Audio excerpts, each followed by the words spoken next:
মা, আজ তুমি সকাল সকাল উঠে স্নান করলে কেন? ভুলে গেছিস আজ যে শিবরাত্রি।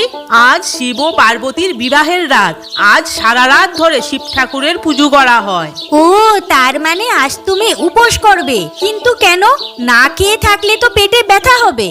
উপোস মানে শুধু না খেয়ে থাকা নয় তুলি। আজ পুরো সময় শিবের আরাধনা করতে হয়। মনকে শান্ত রেখে শিব ঠাকুরের পুজো করলে মনের সব ইচ্ছা পূর্ণ হয়। ওম নমঃ শিবায়, ওম নমঃ শিবায়, ওম নমঃ শিবায়, ওম নমঃ শিবায়, ওম নমঃ শিবায়। তোরা আজ ঠাকুরের কাছে কি চাইলি?